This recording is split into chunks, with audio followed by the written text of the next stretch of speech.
26 नवंबर को मुझे याद है कि उसके बाद से लेकर ऑनवर्ड जो पीटीआई है, उसके अंदर जो वर्कर्स हैं, उनके अंदर जो लीडरशिप है, उसमें वो डीमोरलाइज थी।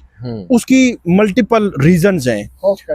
एक खौफ था उनके अंदर, डर था उनके अंदर। जो इस जना एवेन्यू पे जो हुआ उसकी एक तारीख है, उसकी एक हिस्ट्री है, लेकिन उसमें पीटीआई की क़यादत ने कैसे कंट्रीब्यूट किया वो तो मैं आपको बताता हूँ। लेकिन उसमें जो खौफ था वो ये था, तकरीबन 5500 लोग रावलपिंडी इस्लामाबाद में, तकरीबन मेरे ख्याल में 2-2.5 दर्जन मुकदमे थे, जिन मुकदमों में वो गिरफ्तार हुए थे। उनको 4-4, 5-5 माह जेलों में रखा गया। उनको एक से ज़ायद मुकदमों में डाला जाता रहा। पिंडी के रिहा हुए तो इस्लामाबाद में डाल दिया गया, और उसमें वो 5500 लोग तकरीबन सारे रिहा हो चुके हैं। उनमें कुछ को पिंडी की अदालत ने जी ट्रायल के नाम पे सज़ाएं भी दे दी हैं।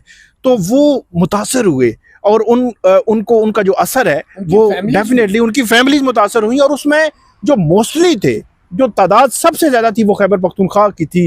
वो जो यंग लोग थे, पीटीआई की जो आईएसएफ है उन्होंने उसमें किया सारा कुछ। ये भी बताया जाता है कि अली अमीन गंडापुर साहब ने उनके मचल के और ये वो सारी चीज़ें करते रहे। लेकिन लीडरशिप ने क्या किया? अच्छा, 26 नवंबर में सब लीडरशिप ने बेल बिफोर अरेस्ट करवाई, और बेल बिफोर अरेस्ट किसी की चल रही है और किसी की कंफर्म होगी। दूसरे लफ्जों में लीडरशिप में से कोई गिरफ्तार नहीं हुआ। अब लीडरशिप ने किया क्या? 26 नवंबर के एहतजाज के बाद पीटीआई की जानिब से एक कंप्लेंट इस्लामाबाद की डिस्ट्रिक्ट कोर्ट में दायर होती है, और उस कंप्लेंट में ये दावा किया जाता है कि वज़ीर आज़म, उसमें रिस्पोंडेंट थे वज़ीर आज़म, वज़ीर दाखिला, आईजी, और मेरा ख्याल है जो वज़ीर आला पंजाब, और इसी तरह और भी 1-2 लोग जो है वो बड़े हाई प्रोफाइल, वो इसमें रिस्पोंडेंट है। और इल्ज़ाम ये है कि हमारे 14 लोग शहीद किए गए हैं जना एवेन्यू पे, हमारे 50 या इससे ज़ायद लोग जख्मी किए गए, हमारे पता नहीं कुछ तादाद उस वक्त बताई जाती थी कि वो लापता भी हैं।